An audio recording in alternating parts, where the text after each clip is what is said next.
Pass Around the Smile is like your go-to friend, the one that lifts you up and backs you till the end. She's there to guide and inspire, challenge and teach, and remind you that your best self isn't out of reach. Self-development, manifestation, self-love and more, it's time to trust the process more than ever before.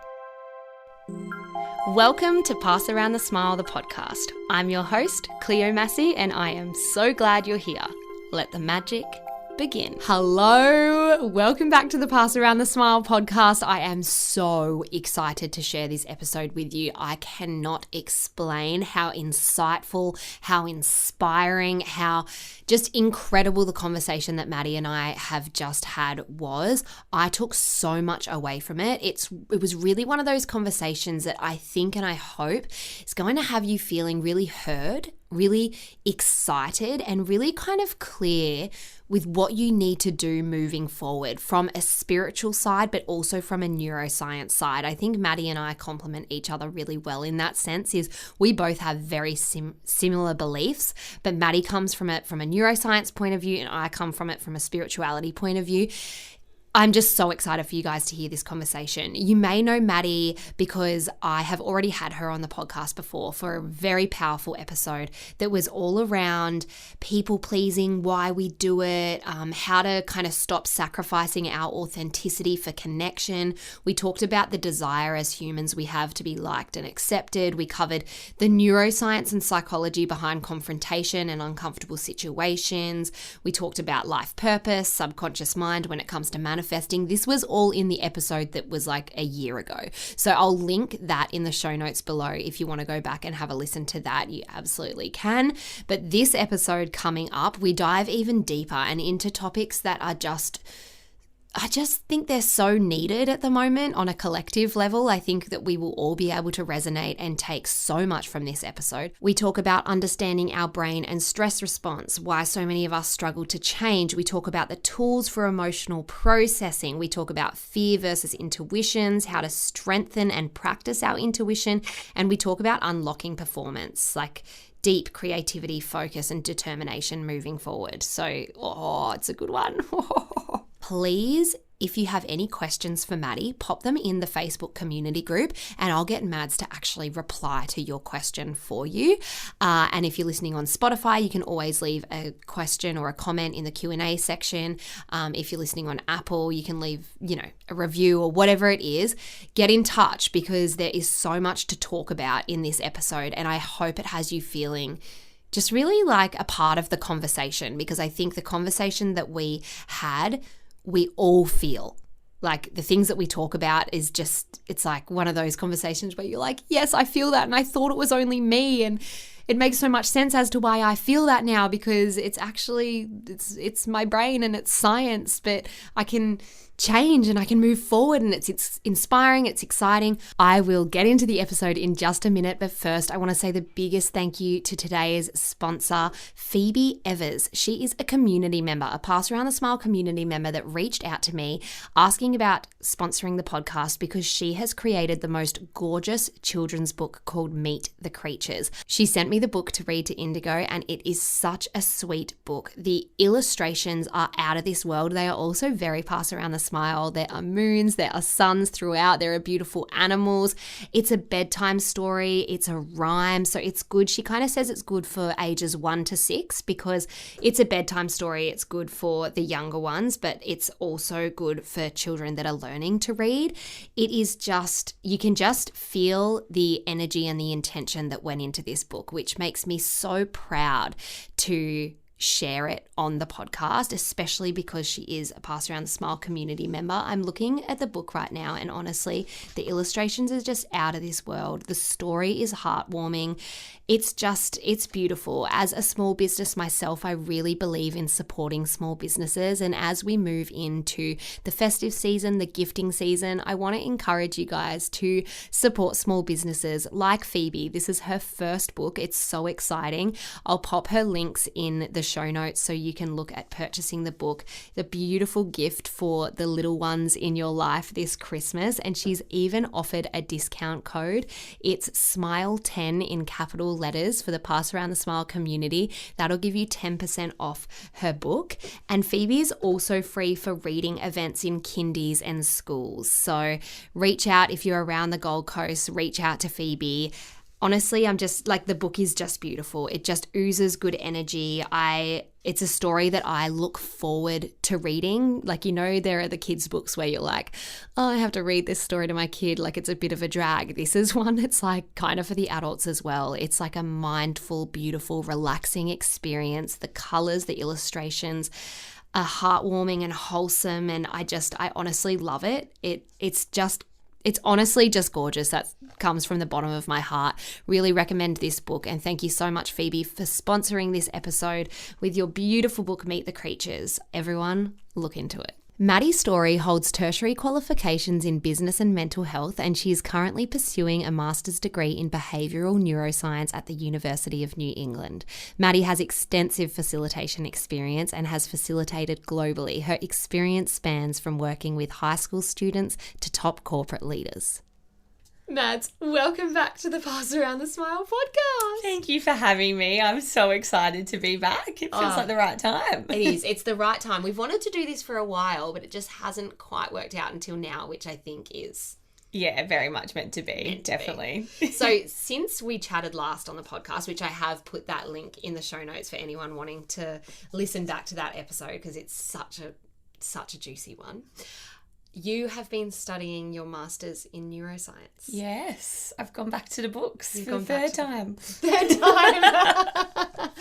And you're learning so much. Yeah, it's been really, I think it's just funny how life works out as well in terms of actually finding what exactly was my passion. And yeah, it's the third time I'm back studying, but it doesn't feel like it's obviously quite challenging, but it just really feels like what I'm meant to do. And yeah, I'm just so passionate about the content and so excited to share it. And yeah, it's just incredible. Oh, I love having you on the podcast. And I know my community love you so much because you are that perfect medium between the neuroscience and the woo-woo.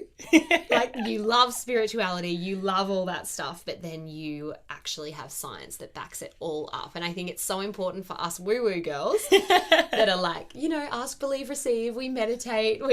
It's so nice on the days where self-doubt's coming in, where we lose faith, where things don't feel magical anymore. It's so important to remind ourselves that actually there is so much science that backs the power of the mind. And that's why I love what you talk about. So yeah, and that's the thing. It's so complex, and so in a way some of the stuff we can do is so simple at the same time, but we were just never given a manual and it doesn't always make sense. And I think the more that you understand your mind and your body, which I think we'll explore today as well, it really just can change your life. Like, you don't need to prolong certain areas of suffering. And it's just, I just wish everyone could access this knowledge.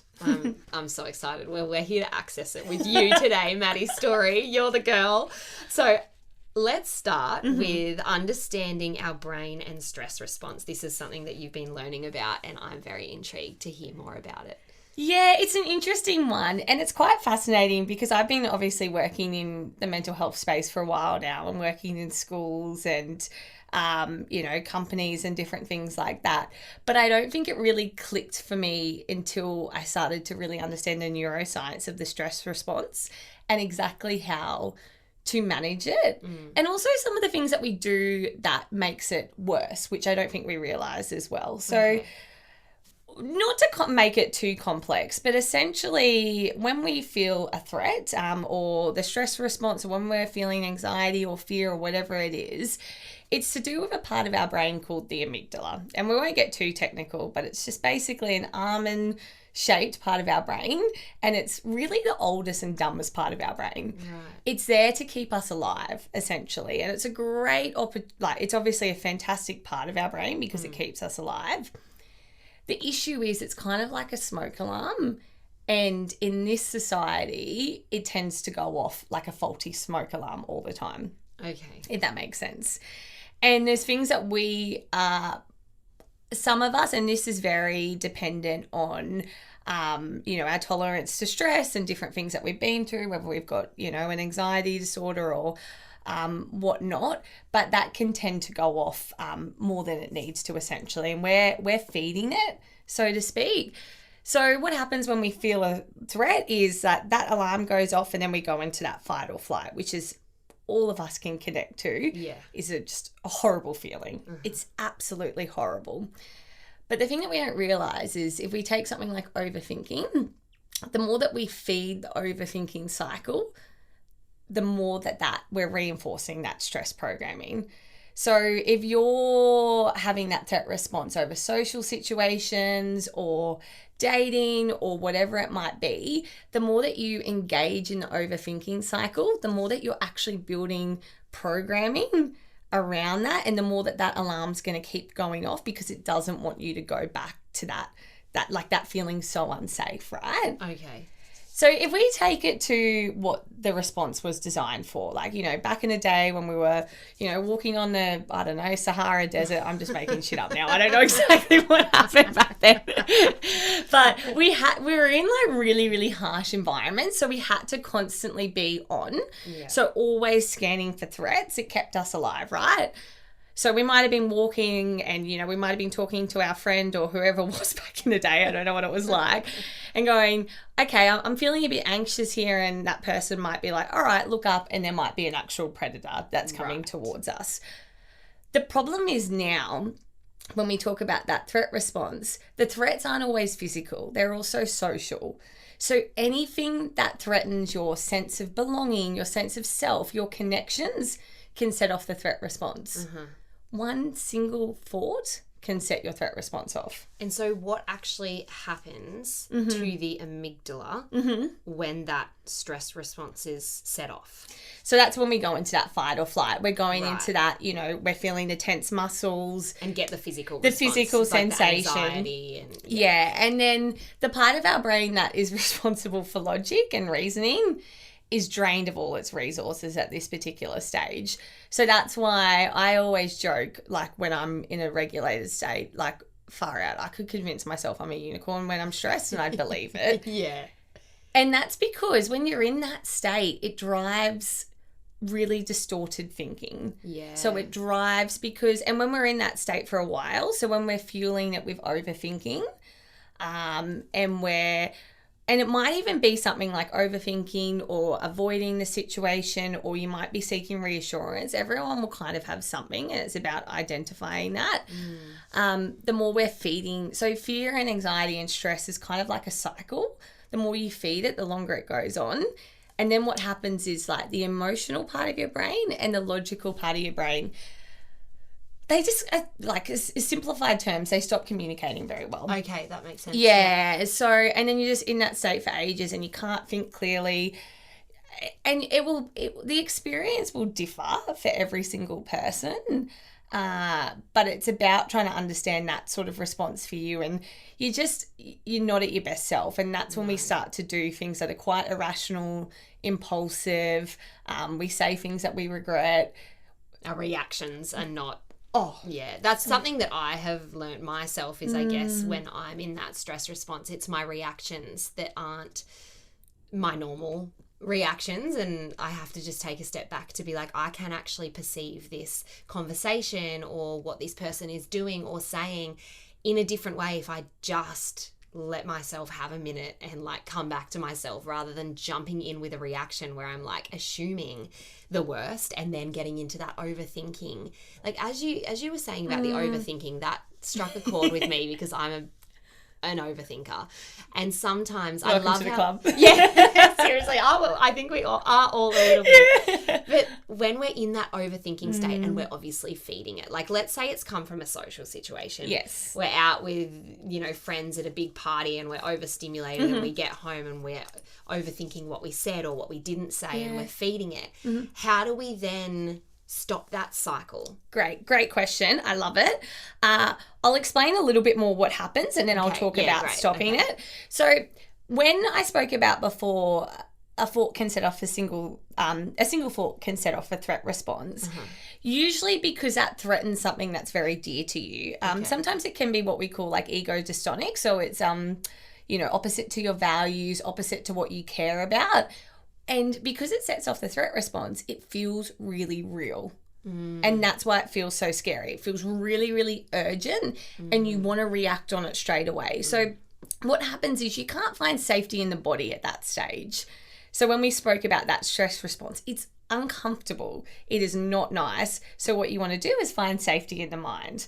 So you go, okay, I can't deal with this uncertainty or this lack of control. I want to try and overthink it and come up with a solution. So what we think we're doing the right thing, but all we're doing is when we're in that stage, and I will say this now, no matter how much you overthink it, because the logical part and the emotional parts aren't communicating, you're never going to come up with a solution. Yeah. So it's just an endless cycle. You know when you see those little diagrams of spiraling? Yeah. That's pretty much what it is. Good luck, we've all been there before. It's a great time.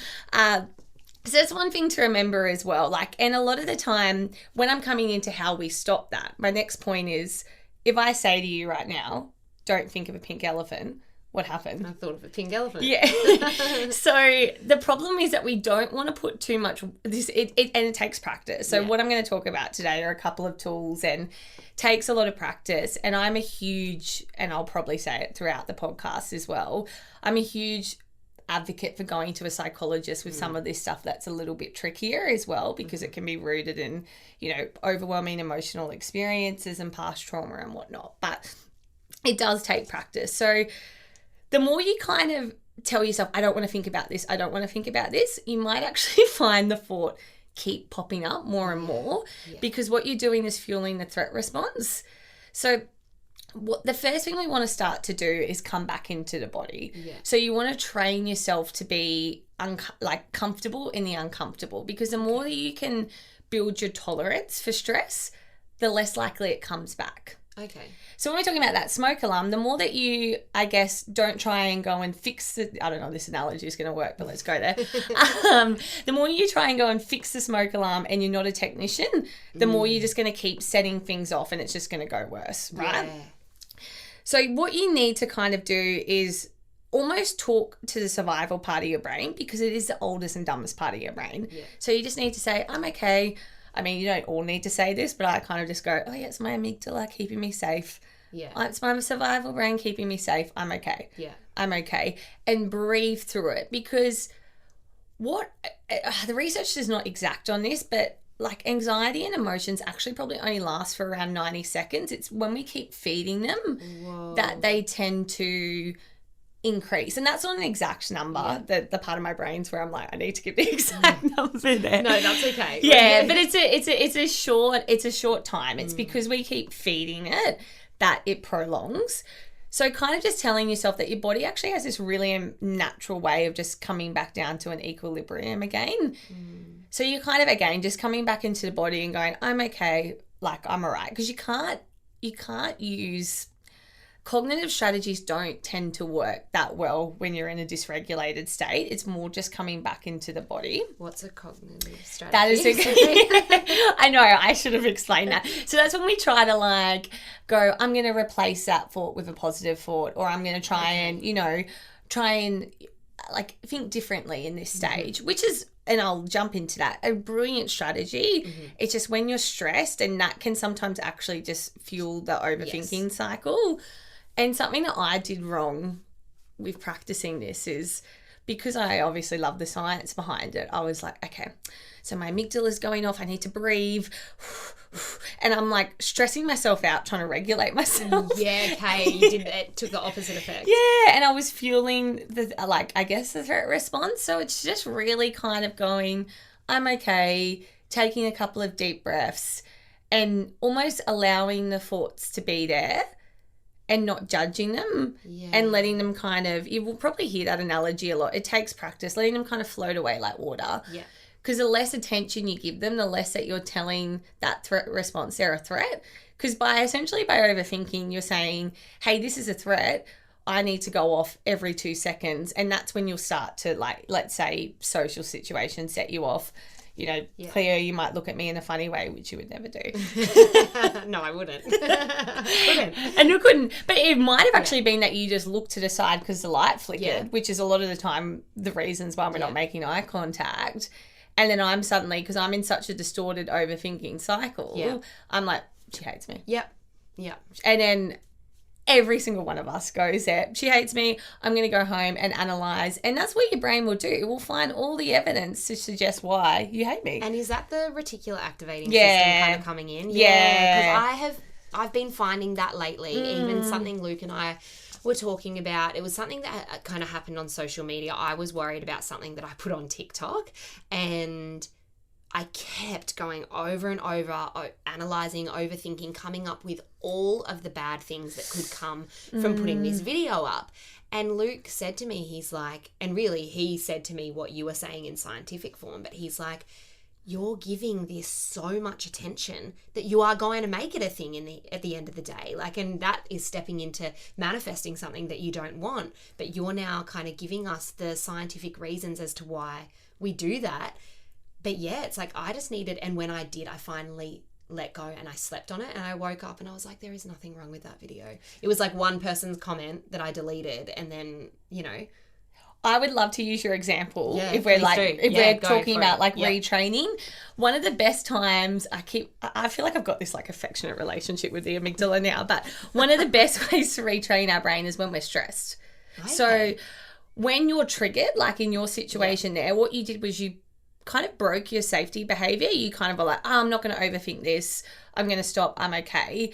And the more you're actually retraining your brain in the moment that it's not a threat. Yeah. So the more that you can almost go, and this is, again, I just want to preface, like it's very different for people who've had different emotional experiences around this. But for something like that, right, like I've got an emotional reaction here. I'm triggered. I'm going to break my safety behavior, not go into overthinking. Yeah. Next time you're faced with a situation like that, it's going to feel easier. Yeah. Because you're training your tolerance for uncomfortability. Yeah.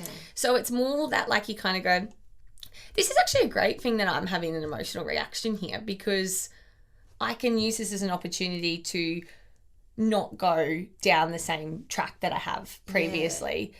Because, we do end up constantly attracting people. I really think people and situations and environments that will continue to create those emotional reactions in us. So I think so we have an opportunity to explore that. And I think too, we can look at like when I woke up that next day, I felt so refreshed and clear, and also proud of myself for not spiraling as I used to. So I guess looking forward to those good feelings that will come from, you know, teaching yourself that lesson. And it's going to be hard in the moment, but it really does create change. And you suffer. So that's the interesting thing about it, is you suffer so much more by overthinking and spiraling than you do by building your tolerance. And this is what we don't get. Like I could probably have a degree in overthinking by now. Same.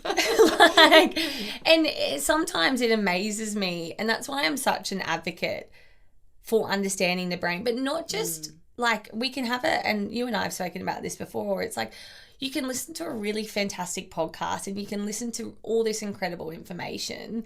Until you start practicing it, nothing's going to change. Yeah. And it's hard. Like it's really, really tricky, because in your situation, you're talking about something like TikTok and social media. We're wired for connection as humans. So you're talking like social media is a social threat. Literally all the alarms are going off. There's many smoke alarms. We got a whole building going off there. I'm so thankful for this conversation, and I think the community are going to be really thankful for it too, because what it's doing is it's just normalizing all the things that we feel. And when you can feel so lonely, can't it? When you're overthinking, you think it's only you that must overthink in this world, that only you have these feelings. I was actually listening to a podcast. It was on the Imperfects. I think it was Zoe Foster Blake's episode. And God, like she's so amazing. And personally, I look at someone like her and I'm like, she must never feel, you know, any kind of threats or anxiety or overthinking. And she was saying that she lays awake in bed at night, just, you know, overthinking. And it just made me feel so normal and comforted.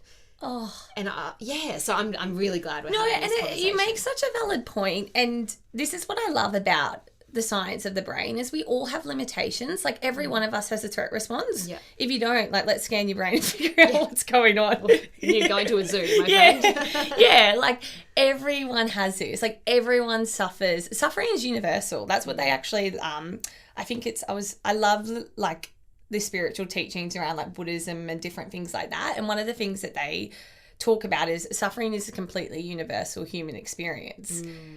And we all share this. And I think, like, for example, that you, like, a lot of us might, and I think it's something that we can all connect to, is that particular thinking cycle, I'm a bad person, that is setting off the threat response because that's opposite of who you are. It's setting off the threat response because it doesn't align with who you are. And that shows you that you want to be a really good person. Yeah. And I think looking at and reframing things differently.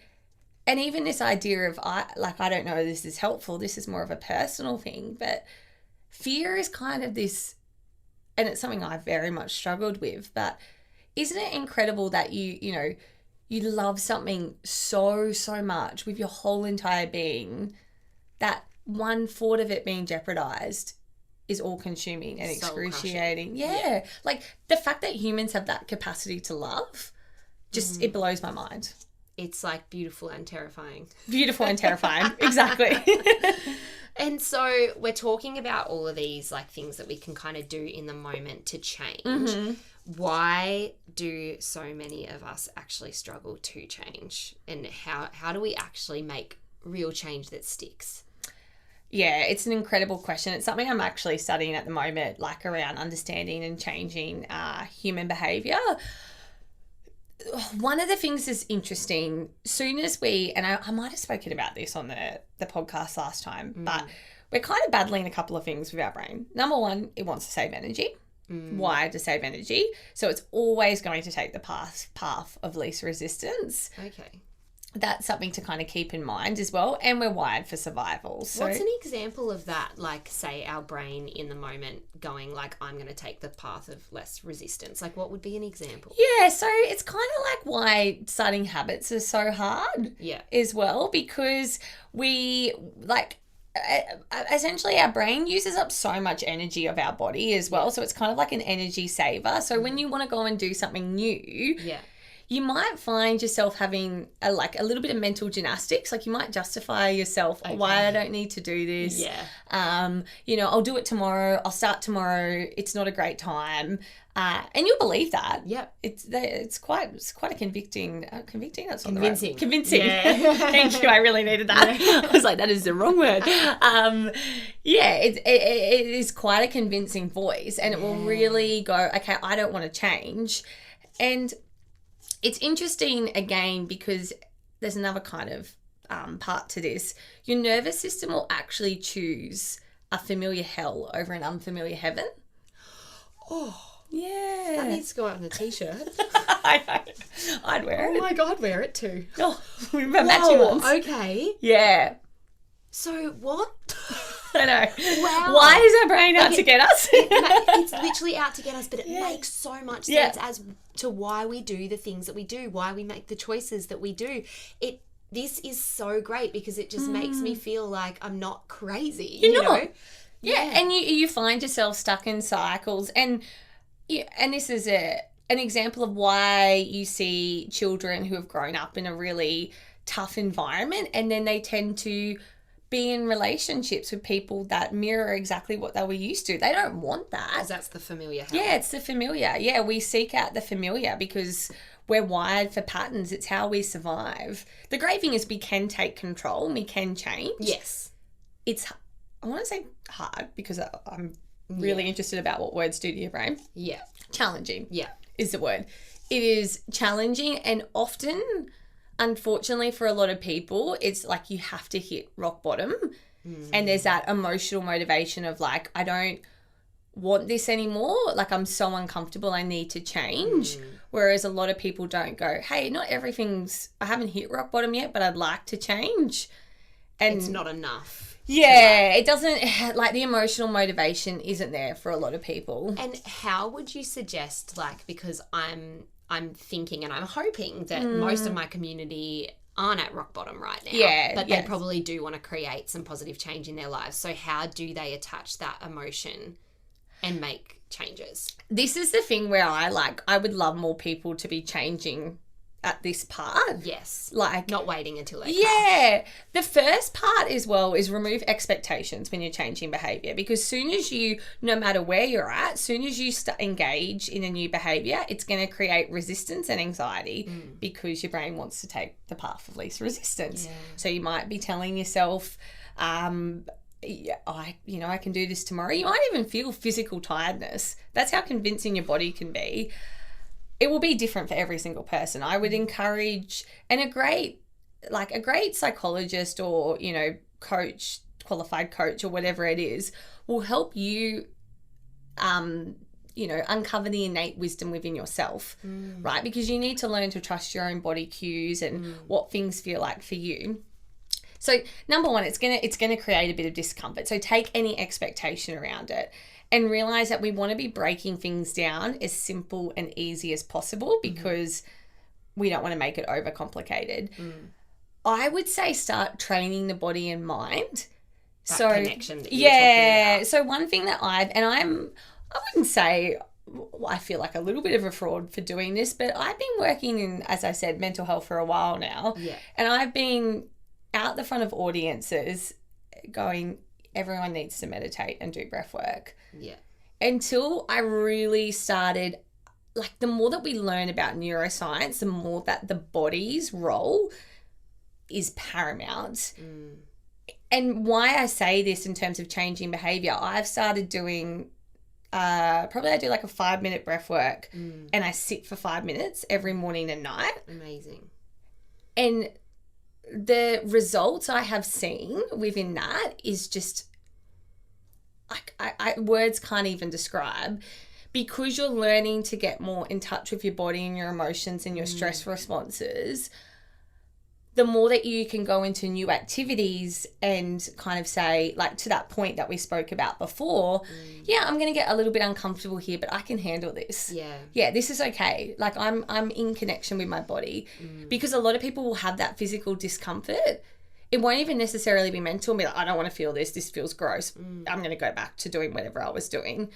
So the more strategies we can put in place to help us regulate when we're changing behavior sounds like, again, until you start doing it and practicing, you'll see what I mean. You have to, knowledge won't change like behavior once you experience it.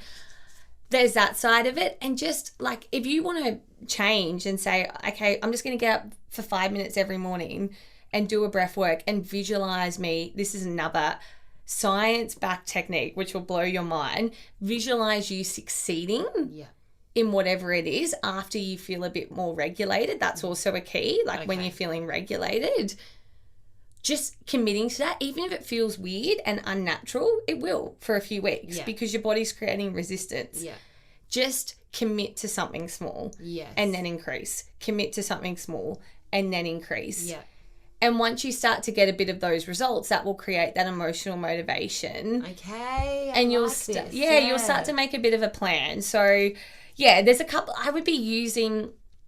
Like, the thing about humans is we think we're really rational, and we're not. We're actually we're always experiencing emotions. And even if we can't feel them, it doesn't mean that they're not there.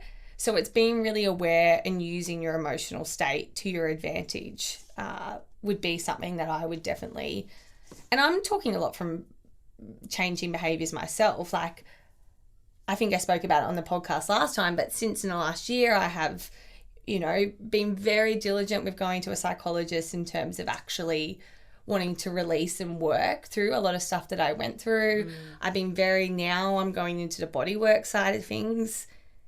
And I wouldn't have even believed it was possible to be functioning the way I am now. That's amazing, Naz. You should be so proud. But it's so hard. It's challenging to create that change. But how good do you feel now for doing it, and proud? And then I guess steps into, like, what my community love is like the manifestation side. And even you were talking about the visualization and how this is all backed by true facts that you know, our brain, our mind, it's so powerful, but we have to allow room to get to that stage of it being so powerful. But like you say, we take the road of least resistance because it seems easier at the time. And if you don't take control of it or influence it or whatever word that you want to call it, it's going to take control of you. And you're going to keep following the same cycles and the same patterns, and you're going to keep getting the same results. And so much of I spoke about this last time, but 95% of what we do is driven by the unconscious. Yeah. You can't do it in the conscious mind. So you might feel and sit there and say, yeah, I'm ready to do this. Sweet. I can go out and do that. And then you're out there in the particular moment and the body takes over. Yeah. The stress reactions take over. The unconscious takes over. It's like you've got to train that every day. And I really like how you said you can start small. Everyone, no matter who you are, no matter where you're at, you can take 5 minutes a day to do breath work, meditation, journaling, whatever it is, you can. This is what, and I don't say this with judgment because I was this person, but when someone will say, I don't have time. That's a limiting belief in itself. Oh, you have 5 minutes to get up in the morning. Yes, you do. Like I could set your alarm earlier. Yeah, go to bed earlier, whatever it is. I can tell you what scrolling does for the dopamine in your brain. Like we all know that. Like take 5 minutes to stop and practice this stuff. That's all it takes. Actually, you've just brought this up. So lately... Okay, so I've got a newborn. She's not a new baby anymore. I can't be like, when do I stop saying I have a newborn? I think you've got that till she's at least 5. Okay, yeah. Great. All right, great. Well, I'd be saying that. I'd be like a 10-year-old child, still newborn, still working it out. The hormones, you know, they're everywhere. Oh, I just haven't rebalanced. So what I'm finding is, you know, that limiting belief of I don't have enough time. That what will happen, and I talked to my friend who also has a baby at the same age, and I said, I'm getting to the end of the days at the moment and I'm so exhausted and emotionally, physically, spiritually, all of the things. I really need to do a meditation or journaling or a card pull, right? Card pulls I still can do every day because that has become a really positive habit for me. But the meditation side and the journaling side, I would rather, and I'm just being really honest here, really realistic, I would rather sit in front of the TV, eat chocolate, and watch something mind-numbing or scroll on social media. And that's what I've been doing the last few weeks. And I am now finding it's having a very negative impact. How do I know that sometimes, I will say, I think sometimes there is a place. For, 100%. You know, we just need to chuck the bloody Kardashians on or whatever it is. I was going to say Emily in Paris. I feel like I will get in so much trouble for I've been like told by my friends, stop. Stop.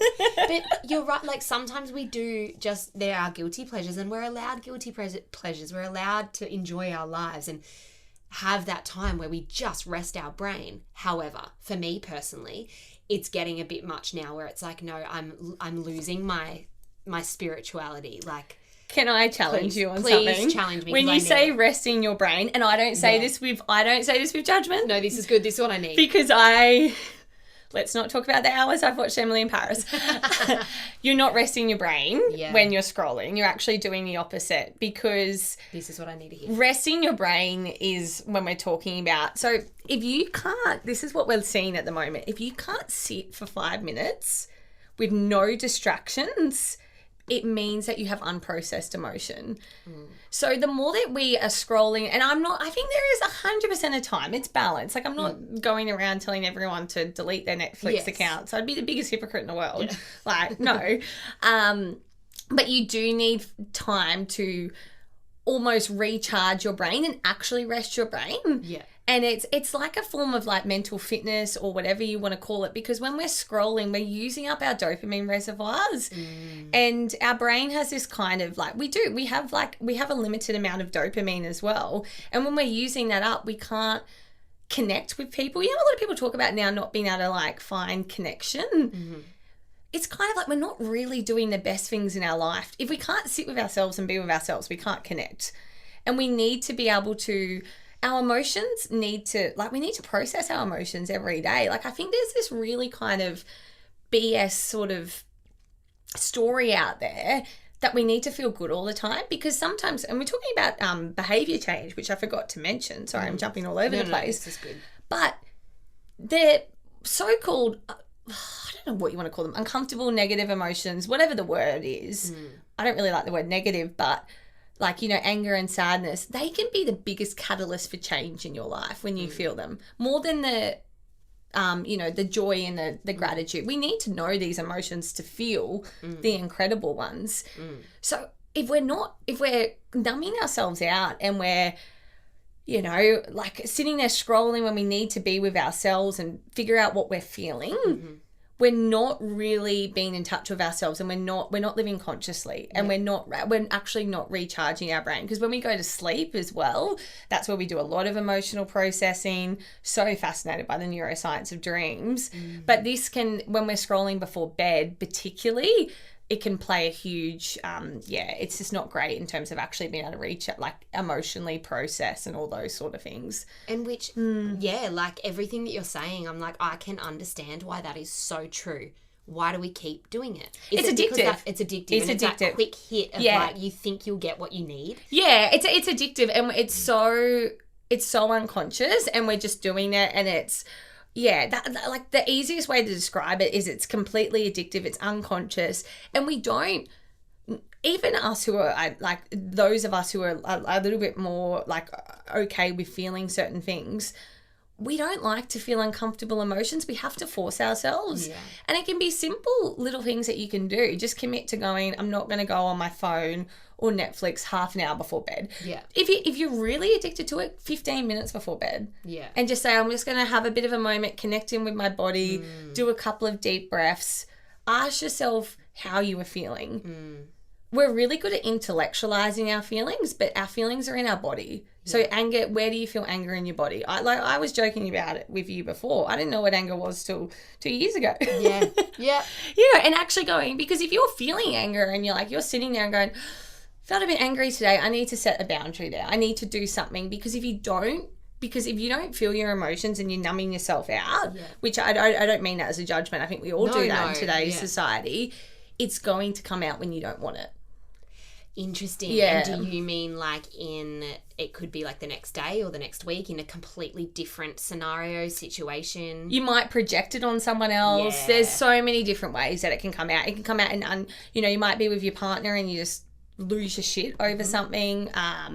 It will come out in a way that's not manageable as well. I think being able to a lot of us don't like to face the parts of ourselves that are a little bit more uncomfortable or what we call, because society kind of tells us, and this is very complicated in terms of, even, have you heard of like shadow self psychology and all that sort of stuff? Yeah, I have like shadow work and stuff. I haven't like delved into it. Yeah, I think it's a very interesting concept. But yeah, the more that we kind of ignore those sort of parts of ourselves we don't like and we suppress them, the more that they come out in ways that are uncontrollable as well. Yeah. It makes sense, doesn't it? Yeah, no, thank you, because I think what I've learned so far in this conversation for me personally is that I'm taking the path of least resistance. When I get Indigo goes to bed, I'm so exhausted and I just plummet on the couch and I indulge in those, I wouldn't have judgment on yourself though. No, we all do it though. I know, but I think I really want to go upstairs and I want to meditate and I want to get in touch with myself spiritually again, and I know that there's a need to at the moment, but that's harder. And I think at the moment I'm like, that takes effort. And I know also that because the way that my pregnancy went, I'm still not at the level of spirituality that I was pre-baby. And I know that I'm going to go upstairs and I'm not going to be satisfied with my meditation because it takes practice. So I keep putting it off because I know that it takes work. I love that example because I mentioned before expectation. Take the expectation off. Yeah. Okay. So it's so funny, like just commit to doing it. Yeah. Because then eventually, like even when I was... It's so interesting because I learned, when I was going to the psychologist, she was like, okay, as a part of your coping mechanisms of what you've been through, you intellectualize everything. So, and it's also probably people who study, it's kind of the way you're trained.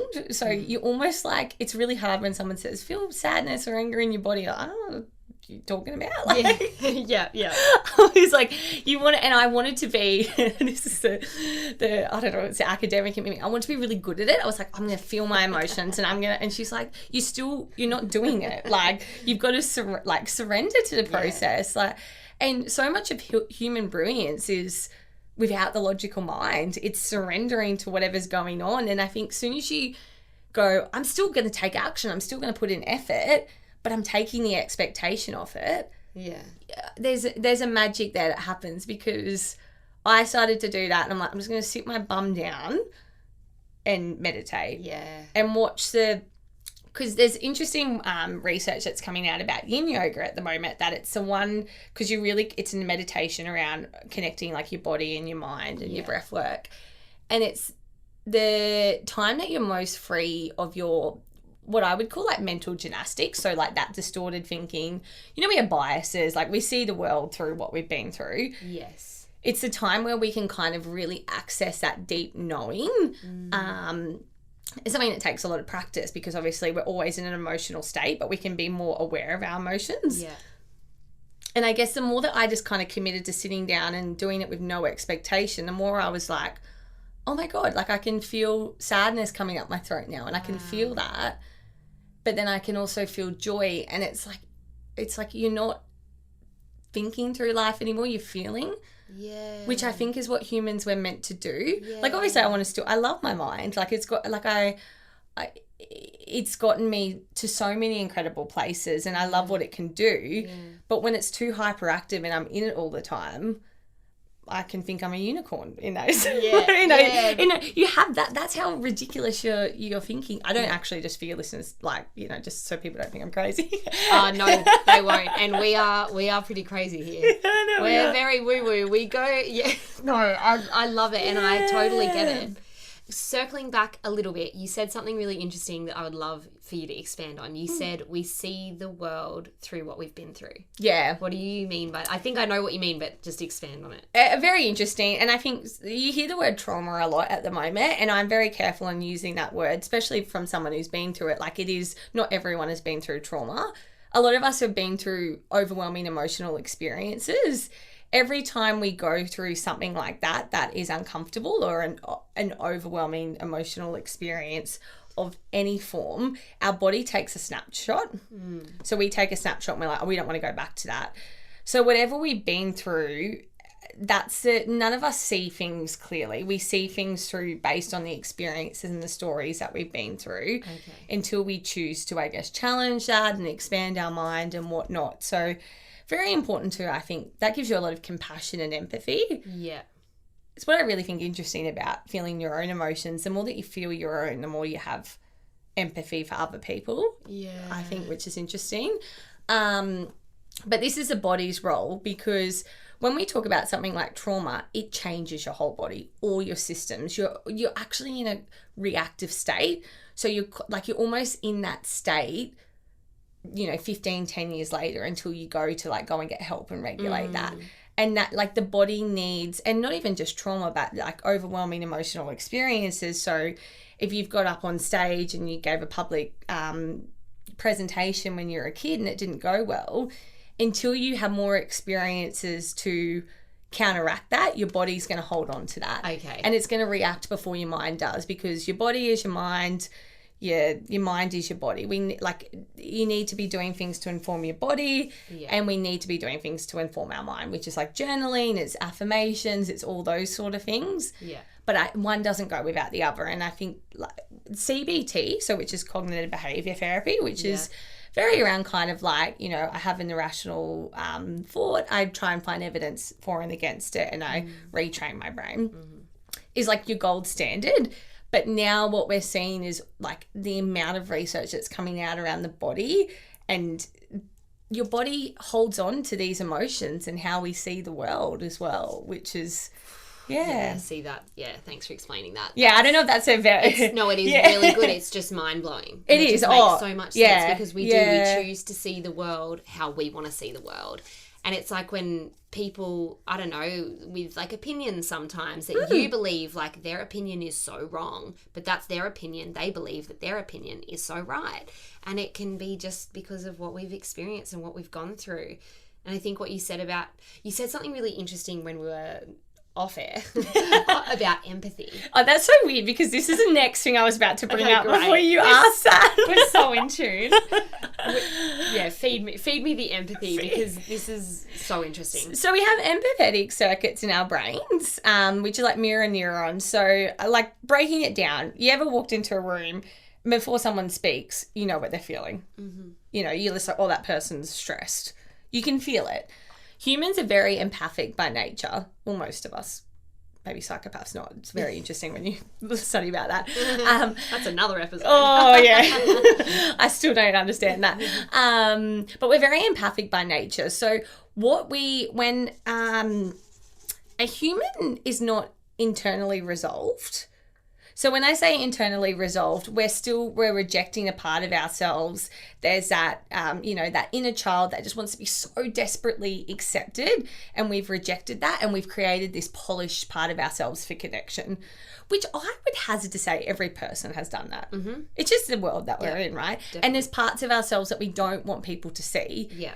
But like when we think about like anger and jealousy and all these different emotions, they're there to show us something if we want to explore it. Jealousy it's primal, but it goes, okay, I want something different out of my life. How do I get that? But when we're suppressing that, or we're ignoring that, or we're not internally resolved, humans can actually pick up on that, which is the crazy part, because we have these empathetic circuits in our brain. So we can pick up. And this is a really harsh example, but when somebody doesn't think a lot of themselves, they'll tend to constantly get treated that way, right? We see that all the time. And people will treat you almost the way that you believe in yourself. Like, I think authenticity comes from the ability to know yourself, the good and the bad, the resilience to handle the hard things, and to be completely yourself. And you can feel people like that. You just want to they're magnetizing. Yes. They bring you in, and it's like they're human. Whereas you can feel when someone is saying something, but they're not internally resolved. And you tend to see this, and I've experienced this, we will attract people based on the same level of psychological wound. Oh, yeah. And I guess does that kind of come into the whole energetics as well? Like, I think so, yeah. Because, if you're vibrating on a low level, you tend to attract other people that are vibrating on that low level, not just people, things, circumstances as well. So I guess it kind of links. I think it's almost an opportunity if we see that to release that emotion. Yeah. If we use those, like, this is that like the spiritual side of me, and this is just a personal belief, but if we use those scenarios to release the emotion or learn the lesson that we need to, which I've definitely experienced in the last couple of years, it's incredible because I don't think life is going to give you something that you're not ready for. Like, let's say you really want love, like you really, really, you desire it, but if you don't, like, you haven't internally resolved yourself, and then you're going to get into a relationship and you're going to project on the person or whatever it is. And that's my personal belief. Yeah, I agree. Yeah, and I think that that's something that and even like with your, career and different things like that, like when you're ready for that next level and you're able to kind of process and do things differently. So,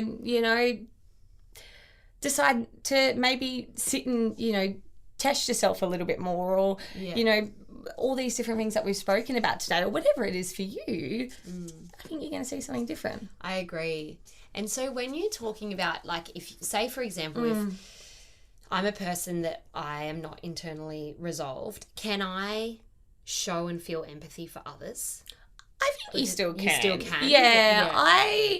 Of course. I definitely think you can. I just think, like, my personal belief, and this is through my own experience, is the more, like, hurt people, healed people, heal people. I so believe that. Yeah. I feel the more, you see people that, like, quote unquote, like, are not great to other people.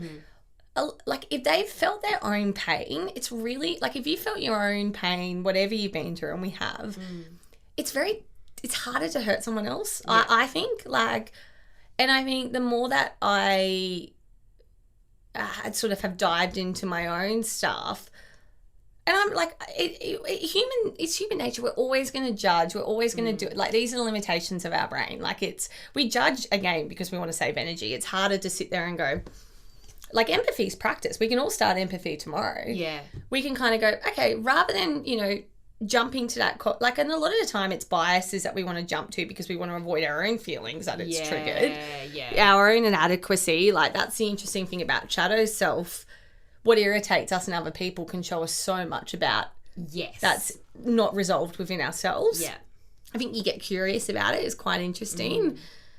But yeah, I think the more that you've felt your own pain, that's what's so beautiful about it, and you've then experienced a joy on the other side, the more that you kind of can look at someone and go, oh, they're just like, it's emotions. They demand to be felt, and I think they're beautiful when we change our relationship. And I think that's where when we get to our goals and these incredible things that we want out of life, that's when they become so magic. Yeah, love that. And you said something before as well, it may have been when we were off the microphone, but it was back on that kind of empathy topic, how even a good person, if you feel really crappy about yourself, even a good person will treat you the way that you feel. Yeah. Which I just thought that was really interesting.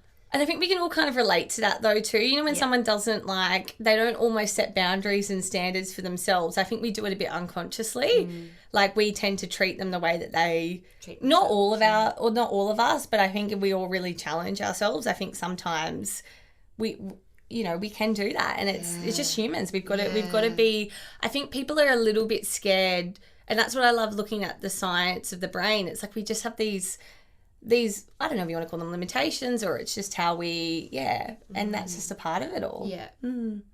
Let's jump into fear versus intuition. My favourite topic. Something that I personally struggle with, and I actually...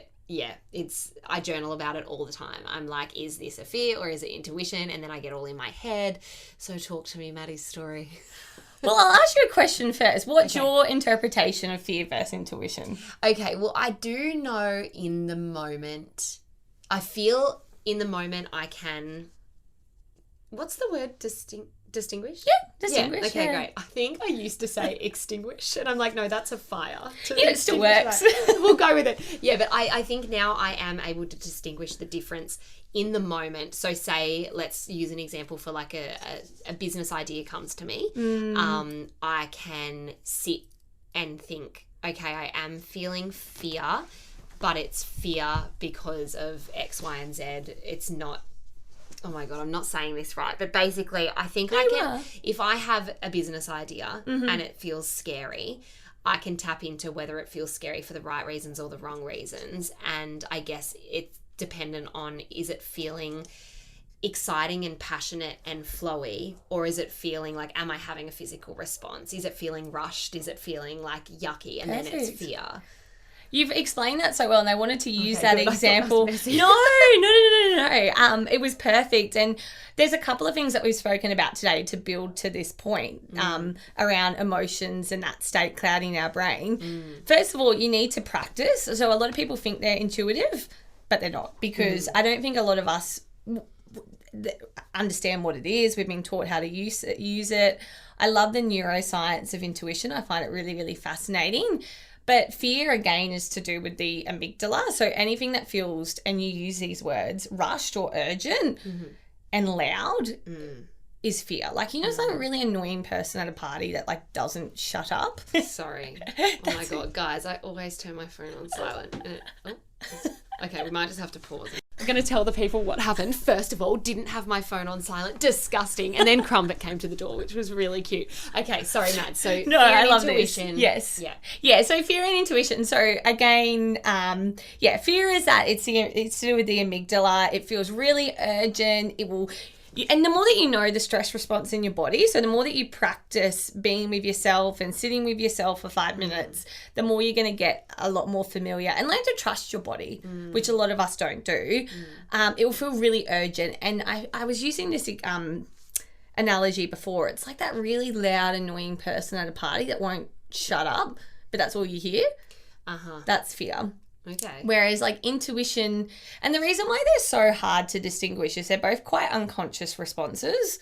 So they happen, and intuition is unconscious, and it's something that we practice, and it's not normally, I've heard some people describe it as not so much an internal state. It's like almost when you're feeling really present and you just get that knowing. Yes. And it still, even if it's something that scares you, it still feels like peace in the body. I think that's where it's hard, isn't it? And especially if it's something that's, I don't know, in the future that you're feeling an intuition about, like, you know, it's coming up, or I want it, or I don't want it. Yeah. Then being like, is it fear stopping me for a good reason, or is it fear stopping me because it's not right? And then we start sort of attaching that mental gymnastics to it. Yeah. Which is the more we need to kind of like, I call it the monkey mind.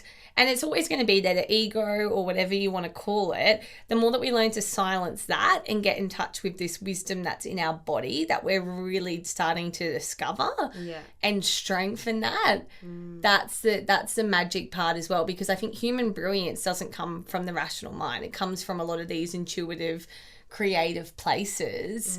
And it's something that we need to practice. And another interesting thing I wanted to talk about, fear versus intuition and emotions. It's quite a funny story attached to this. But there's a concept called, it sounds a bit fancy, but it's not, misattribution arousal. Okay. You know when people go on like The Bachelor and they say they fall in love and then they come out of The Bachelor and they realise that they're not in love? Yes. I was telling my friend this actually, and she's like, I'm going to use this on all my dates. And I was like, not quite the example. She won't mind me saying that.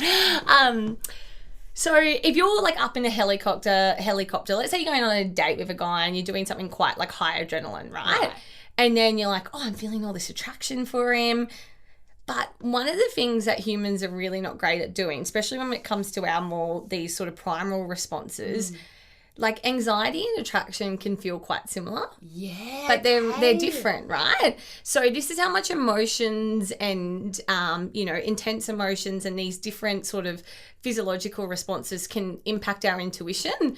So you might be up there like, I don't know why you'd be going on a helicopter for your first date, but who knows? It's a jungle out there. We're on The Bachelor. You're on The Bachelor. You're with this guy and you're like, oh my God, I feel like I'm just feeling this incredible chemistry with him. And then and there's been cases of this where people have done that and then they've gone back and got a coffee and like, they're like, oh, there's nothing there. Yeah. Because it was adrenaline. It wasn't actually. It wasn't. Yeah. So we the more, and that's why I'm like, say all these different things we've spoken about today, the more we manage our stress response, the more we get in touch with our emotions, the more we trust our body, the more we learn to distinguish between these very, very subtle differences. It takes practice. Yeah. A lot of us have never been taught how to do it. That's why we getting help, going to a psychologist if you need. I don't think you just always need to go to a psychologist because you've gone through, like, obviously, in my experience, it's incredible. But I'd go to one for the rest of my life every 2 months for a top up. Everybody needs it. You've got 95% of your programming's unconscious. Like I'm in this industry. I still have mental gymnastics. I still have biases. Exactly, I still need people calling me out on this shit. Yeah, good on you, man. Yeah. You're so great. No, God no. But yeah, I think that's the important part is like it takes practice, and I find that really interesting. And there's things like trauma bonding and different things like that. But yeah, like I find that an interesting example of how emotions can cloud your intuition. Don't use intuition when you're in an anxious or stressed state because you won't be able to access it. Yeah. And I think that's something that we all want to do because we think that we can like tell our future, or when we're feeling anxious and we want to, or we're overthinking and we're like, all right, well, what's going to happen? But no, you can't. You cannot see it. You can't dictate it. I've done it. I've sat there overthinking, stressing about something. Just going to access my intuition here. Hang on a minute. Yeah. Which all I'm doing in that mode is actually just overthinking and disguising it as intuition because I want some certainty, because I'm not good. I don't have a tolerance for uncertainty and sitting in my body. Agreed. Yeah. I'm the same, and I get really impatient because I want the thing to be fixed, or I want the energy to be healed. Yeah. And we'll get to how to actually kind of enhance your intuition soon.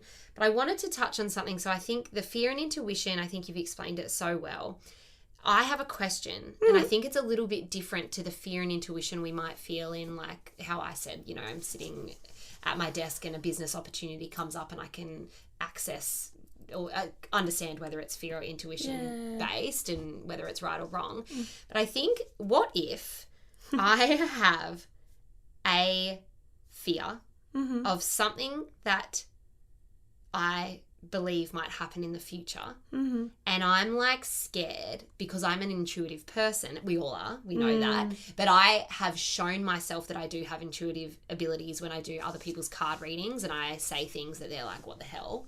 So I'm like, okay, Cleo, you are quite intuitive.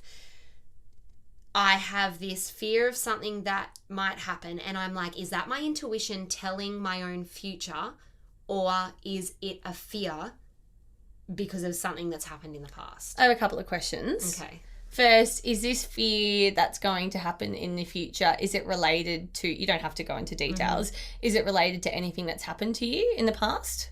I think it may be related to something that I saw happen. Okay. It wasn't so much attached to me, but it was something bad that happened to someone else. Did you have a big emotional reaction when this happened? Yeah. Yeah, so a lot of the time then, what I spoke about before, our body or our subconscious mind can take an imprint and we're like, I don't want that to happen, so we're on high alert. Does this fear tend to happen, like, is it reoccurring? Like, is it something that just sort of like, you're just like, oh. I wouldn't say it's reoccurring all the time. It's because it's so far in the future. And it's just this, like, it's like how you said before, how humans have the ability to just love something so much that they're like scared that something could tarnish or like something, you know. And does it create a fear response in your body when you think about it? I don't know if I've gotten to that stage yet, almost. Yeah. I think I'm more at the really curious stage of, is this, and I'm hoping it is, just a fear that I have created because something I saw and felt, versus me being an intuitive and telling my own future. I'm going to take my science cap off and just go, I feel like it's fear. Yeah, because thank you. That's what I wanted you to say. I definitely feel like it's fear because you're like, even the way you're explaining that, you're trying to analyze it. And I think this is the interesting thing about intuition, and what I'm learning through my own practice and learning through just, I'm so like mind blown by the subject, is it's not, you don't need a lot of words to explain intuition. It's almost just a knowing. Like, it's not Maddie, something that you like, I don't know, when I've had like, what I know now is intuition.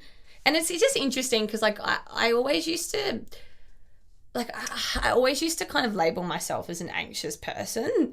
And I think now I put so much work into addressing what has happened. And it's funny, like, I think me at a natural state, I'm not anxious, which is really weird to say. Like, I don't, even one of my good friends is like, you're actually, like, a real chill person. I was like, me?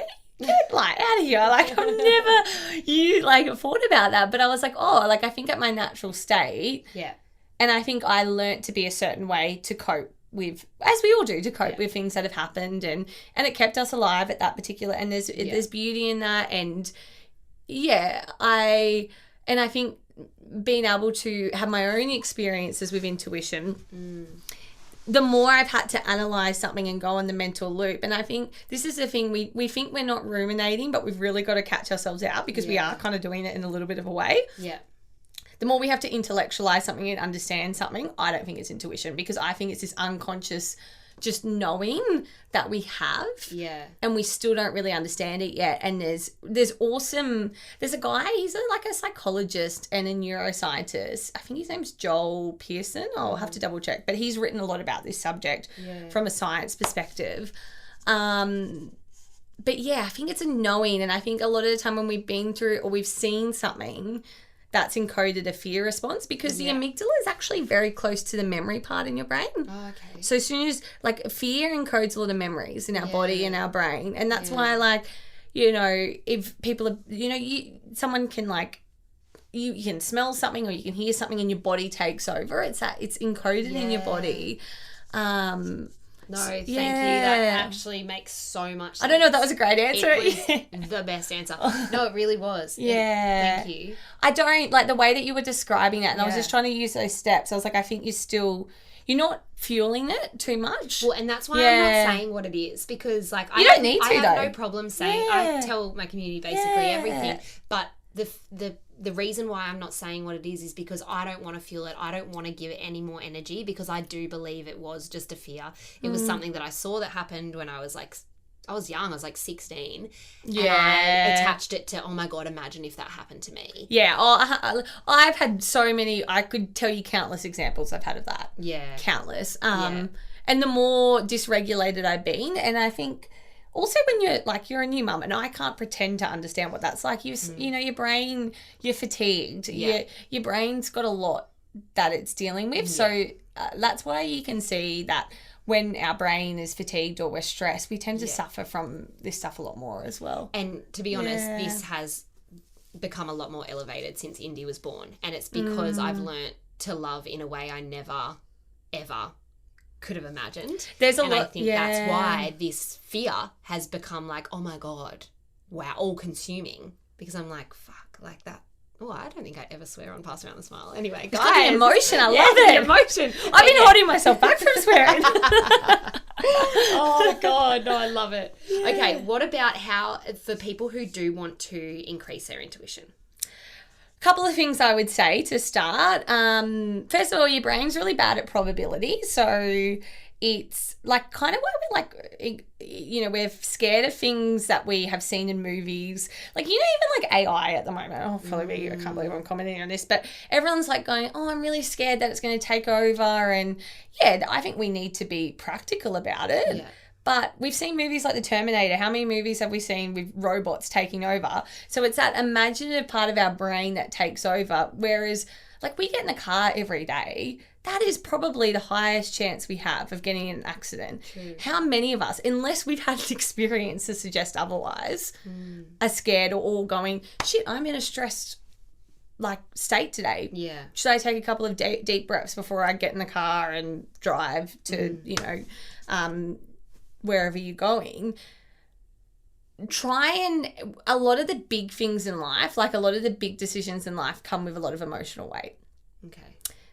And we want to go and use our intuition for that straight away. So I would say start practicing with low stakes decisions. Okay. Because you don't have a lot of emotional weight. Yeah. So kind of go, I'm just going to use my intuition here. What do I feel here? There might be little things that you do at work. And then you'll start to kind of, even you can, you know, journal about it and go, okay, I felt a bit of a glow in my stomach there. That felt like intuition. Getting to know your body signs. And then starting to learn to trust that process. So building that muscle. Sitting in the morning for 5 minutes. Yeah, really, yes. Yeah, it's going to come back to that as well. Sitting there, learning to know what your stress responses are. Learning to know, okay, my mind is playing mental gymnastics. I've got biases here. I'm feeling this emotion in my body. I'm too emotional right now to use my intuition. I'm going to just let this pass and then I'm going to come back to it. And then I've started to kind of go, oh yeah, that felt intuitive to me. Like it was just a knowing. There wasn't so many words. And I was like, yeah, okay, I know. I'm so clear on that. And I'm just trying to learn to trust that now and not challenge it, because it's really hard to like intellectually explain too. It's something that you have to kind of play with on your own. Yeah. But you're giving us the tools to do that, which I love. Like, this is making a lot of sense. I think a lot of the time your fear can be like a response to your internal emotional state. Like something's triggered you maybe, potentially, but it's like, and then you start to kind of get this like internal state of chaos.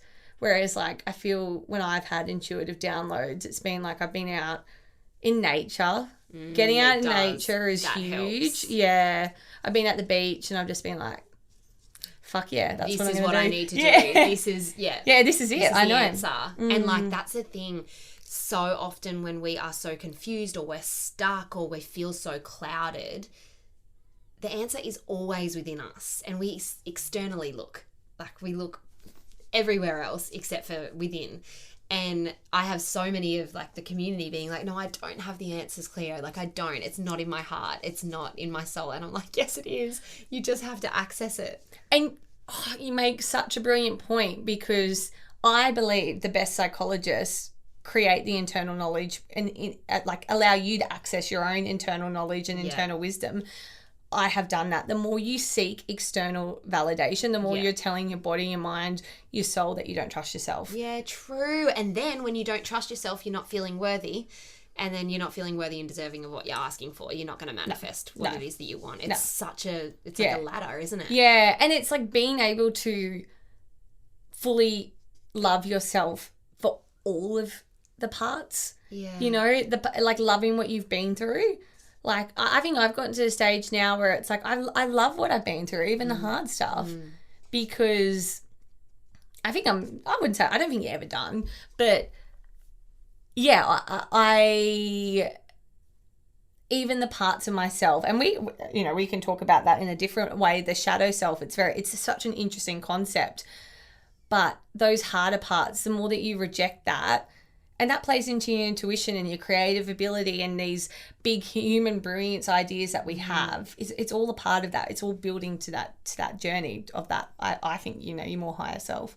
Oh, 100%. And what about, like, we'll kind of end on, you like talking about unlocking performance. So talk us through that. And I think this will be a good topic to kind of end on, just to get us feeling like energized and like excited that we have the power to create really exciting change in our life. So yeah. Oh, I just love this topic because we talk so much about, like, you hear unconscious programming now and everyone's like, go and heal your inner child and like all this sort of stuff. And it's, I have my feelings around TikTok and all this, sometimes the information that's coming out, because it's creating a lot of stress with people too. And I think we don't always talk about the good stuff that comes with unlocking in the shadow self, for example. When you unlock these parts of yourself that you've repressed, there's really good parts in there as well. Because maybe as a child you were really extroverted and you wanted to be up on stage, but for some reason that got you into trouble, so you ignored that, and there's a lot of creative energy in there that's stuck and hasn't been able to be eliminated. Like when we talk about the stress response, when you're stressed, like if you're not meditating, you're slower and you're dumber, essentially. I don't think anyone's dumb, but you're just, it's a really simplified word, but you're not operating at your full capacity. And when we're regulated, we're not always regulated, we're going to go up and down, but we're operating at our optimum capacity, like our brain's at its best. We're like using the creativity, we're going to be more likely to get into those flow states. And we're able to draw on, because our unconscious is always taking in information more than our logical mind. You know when you just sit in an idea and you just pull it out of nowhere? Yeah. That's like you're pulling that out of your unconscious mind. Yeah. You're pulling that out of your own human brilliance. And the more that you learn to trust that, the more that you're going to perform, the more that you're going to be able to connect more. If you can't be with yourself, like if you can't sit with yourself for 5 minutes and love the parts of you that are harder to love, how are you going to be able to connect with another person? When you connect more, we perform more. They're all related. I think there's just so much of this stuff that, like, once you go down this road and once you put in some effort to looking after your brain and managing your brain, the results that you're going to see, you're going to be able to take more inspired action. You're going to be able to go after your goals. It's not going to seem as scary. And this is the exciting stuff. And like, you talking, like, these results too span over so many different, like, parts of your life. Like, it's your career, it's your relationships, it's your, like, I don't know, your abundance, your health, your wealth, everything. Yeah. And it's just exciting. You will find moments, which I've had, when we talk about the external, and this is not so much on the performance, but you will be sitting there and you'll be meditating and nothing external will give you a sense of joy. It's come from yourself, which I think I've never experienced before. And just being able to sit there and go, oh my gosh, like, yeah, I'm okay. I'm enough. Yeah. And I can say those words, and I've said those words before and I have not meant them. I didn't know I didn't mean them. But, and I really think it's from, exploring all of you and this wonderful innate wisdom that we don't fully understand, and you have it within yourself. There's not necessarily, I'm not going to say breathe for 5 minutes and do this, and you've got to find what works for you. Yeah. No, I can totally relate. For years, like in the acting industry, I was, saying over and over, I'm worthy and deserving, I'm good at this, all of the things that I never actually believed it. And I only understood that like a year or two ago when I asked myself the really hard questions, and when I sat in stillness and I was like, I realized small things like I say on a phone call with someone, I didn't want to like waste their time, or I didn't like stand up for myself. Like things like that told me that I had no self-worth. And you're telling your body that everything that you're saying out loud to yourself, like the mind informs the body informs the mind. Like attack it from all ends. Like sit there and meditate. Like when you're in the car, I can't believe I'm going to tell people I do this because people are going to look at me when I'm driving. Turn the music down and start saying things to yourself. No, absolutely. You know, being like, I'm this. I'm going to be able to do this today. Yeah. And even if you don't believe it, which you won't at first, it's going to feel really unnatural. Keep doing it. Keep sitting with your emotion and just like throw everything at it with no expectation. Yeah. But it's like the body part has to come in as well, because the mind stuff helps 100%. And also when we're practicing, I don't know if I mentioned this already, but when we're trying to practice like, I guess affirmations or new ways of thinking, can take up to 100 times for that to become a pathway in our brain. Wow. So just keep hitting it. Keep going. Why not? It feels good.